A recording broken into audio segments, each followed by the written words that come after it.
जय गुरुदेव। स्वामी शिवोम तीर्थ जी महाराज द्वारा रचित मानस में गुरु तत्व, पृष्ठ संख्या 220 से आगे।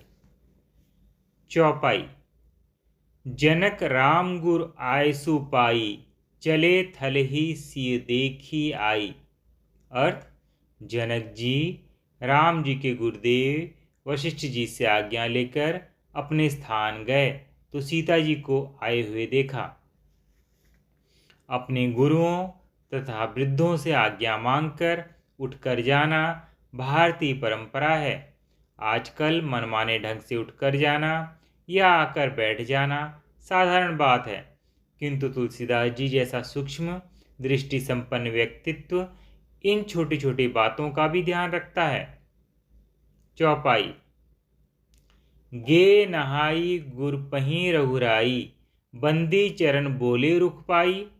अर्थ: श्री रघुनाथ जी स्नान करने के उपरांत गुरु वशिष्ठ जी के पास गए तथा चरणों की वंदना करके तथा उनका रुख देखकर बोले।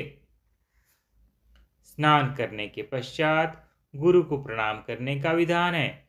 इन छोटी छोटी बातों से जीवन में अनुशासन बना रहता है। यह तो लिखा ही जा चुका है कि गुरु का रुख देखकर ही शिष्य को बात करना चाहिए। चौपाई।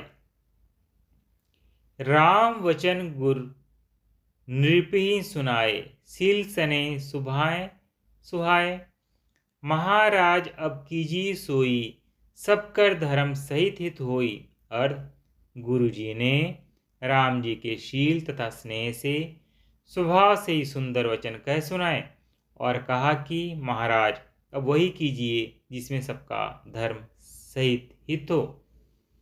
राम जी ने अत्यंत विनम्र होकर मधुर वाणी में वशिष्ठ जी से निवेदन किया था कि आप लोगों को आए हुए बहुत दिन हो गए हैं। सब लोग तथा माताएं वन में कष्ट सहन कर रहे हैं। आपको जो उचित लगे सो कीजिए।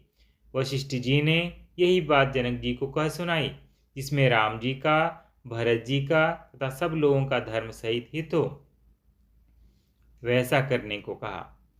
ऐसा हित जिसमें किसी का अहित न हो। कोई हित नहीं, सभी का धर्म सहित हित होना चाहिए। चौपाई। प्रभु प्रिय पूज्य पिता सम आपू, कुलगुरु समहित माय न बापू। अर्थ: भरत जी जनक जी से कह रहे हैं, आप समर्थ हैं, हमारे पूज्य हैं, प्रिय हैं। वशिष्ठ जी के समान आप हितकारी हैं, जैसे माता पिता भी नहीं हैं। जब किसी के बड़प्पन की उपमा देनी होती है तो उससे भी अधिक शोभायुक्त मनुष्य अथवा वस्तु से उसे उपमित किया जाता है। यहाँ जनक जी की उपमा गुरु वशिष्ठ जी से करके जनक जी को महिमा मंडित किया गया है।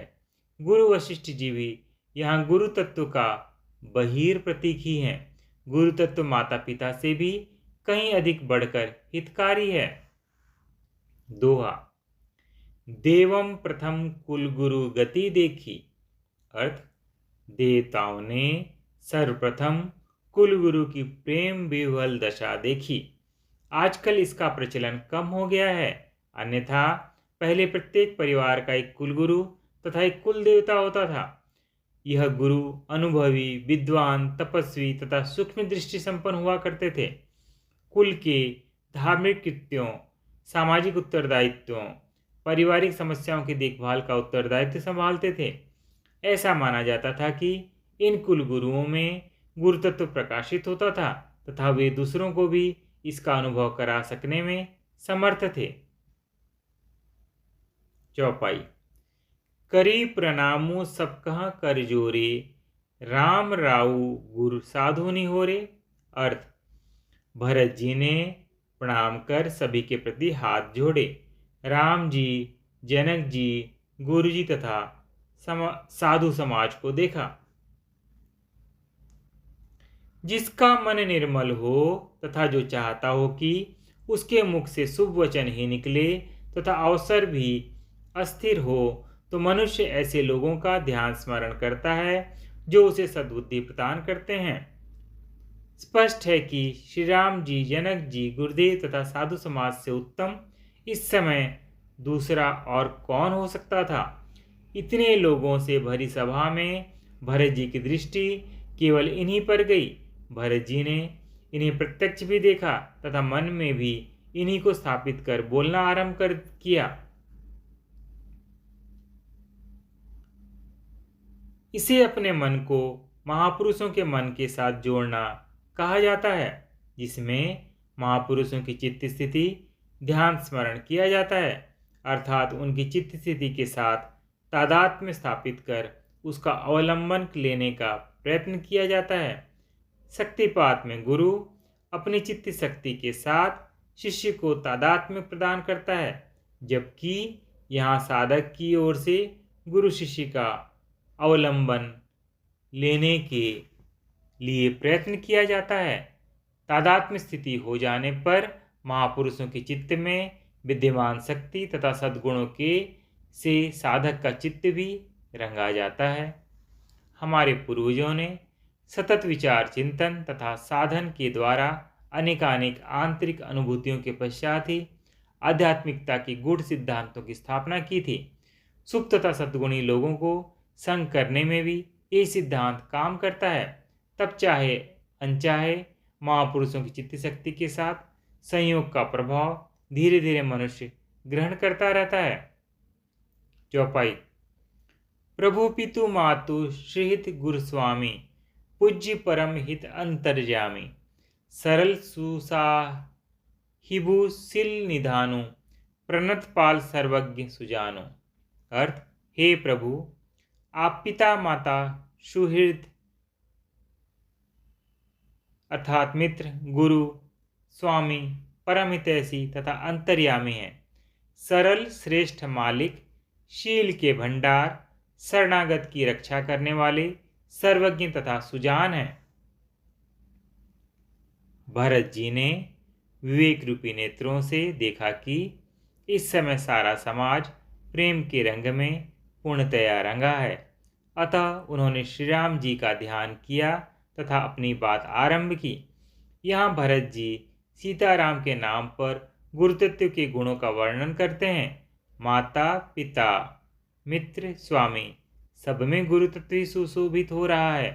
सब नाते गुरुतत्व की डोरी से बंधे हैं। गुरुतत्व से ही जीवन धारण करते हैं। गुरुतत्व से ही मन में भाव उदय होते हैं तथा गुरुतत्व की क्रिया रहित होने पर सभी नाते समाप्त हो जाते हैं।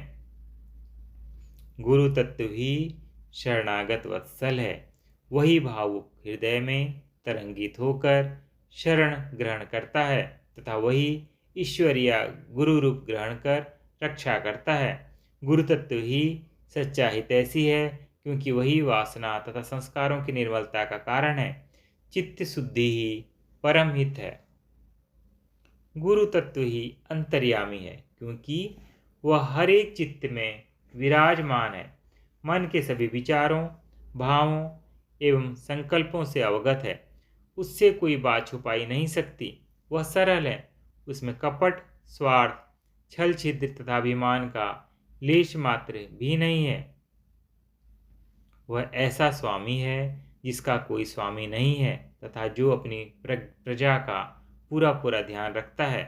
शरणागतों का रक्षक, शील का भंडार, सबसे अधिक बुद्धिमान है। तीनों काल उसके समक्ष प्रत्यक्ष हैं, अर्थात वह सर्वज्ञ है। केवल इतना ही नहीं, कोई भी ऐसा काम नहीं जिसको कर पाने में वह असमर्थ हो, अर्थात वह सर्वसमर्थ है। शरणागत का हित करने वाला है। कई बार मनुष्य को ऐसा प्रतीत होता है कि वह अहित कर रहा है, किंतु मनुष्य अल्पज्ञता के कारण समझ नहीं पाता। जिस मनुष्य में सद्गुण होते हैं उसका आदर करता है, किंतु पापों तथा अवगुणों को हरने वाला है। ऐसे गुरु तत्व की शरण ग्रहण करने में ही हे सीताराम जी मनुष्य का परम मंगल है। गुरु तत्व जैसा केवल गुरु तत्व है, जबकि जीव के समान गुरु तत्व से द्रोह करने वाला अन्य नहीं। प्रश्न, इतने लोगों में भरत जी सामंजस्य कैसे रख पाते थे? यदि कोई एक बात कहे तथा दूसरा दूसरी ओर ले जाना चाहे तो भरत जी के लिए धर्म संकट खड़ा हो जाता होगा। उत्तर: इस बात का भी ध्यान रखो कि यह चर्चा आदर्श पात्रों को सामने रखकर की जा रही है। इन सब में से किसी में भी उस समय स्वार्थ या मिथ्याभिमान नहीं था। मिथ्याभिमान ही मत वैभिन्न का कारण है। यहाँ सभी गुरुदेव के प्रति समर्पित थे, अर्थात गुरुदेव ही सर्वोपरि थे, अतः परस्पर टकराव का कोई स्थान ही नहीं था। भरत जी के सामने उस समय ऐसी कोई समस्या नहीं थी। चौपाई: कृपा सिंधु लखी लोग दुखारे, निज सने सुरपति छल भारे, सभा राउ गुर मैसूर मंत्री, भरत भगति सबके मत्ती जंत्री। अर्थ: कृपा सिंधु राम जी ने लोगों को अपने स्नेह तथा इंद्र के भारी छल से दुखी देखा। सभा, राजा, गुरु, ब्राह्मण तथा मंत्री सभी की बुद्धि को भरत जी की भक्ति ने कील किया। ऐसे समय में जबकि सब लोग राम जी तथा भरत जी के प्रेम रूपी जल सरोवर में डुबकियां लगा रहे थे, तो इंद्र ने एक उछाल चल दिया। देव माया के द्वारा सबके मन को उचाट कर दिया। एक क्षण मन करता था कि यहाँ और ठहरें, दूसरी क्षण मन करता था कि अब चलें। राम जी ने यह दशा देखी तो हंसकर कहा कि इंद्र, कुत्ता तथा कामी युवक एक समान है। राम जी से अर्थात गुरु तत्व से भला कौन सी बात छुपी रह सकती है? उधर भरत जी की भक्ति भाव का प्रभाव इतना प्रबल था कि उसने सभी को अपने वश में कर रखा था। इस प्रकार सब लोग दुविधा की स्थिति में थे। भरत जी, जनक जी, मुनिजन, मंत्री तथा ज्ञानी साधु संतों पर देव माया को कोई प्रभाव नहीं हुआ, किंतु भरत की भक्ति ने सभी को कील किया। पृष्ठ संख्या 224 की समाप्ति। जय गुरुदेव।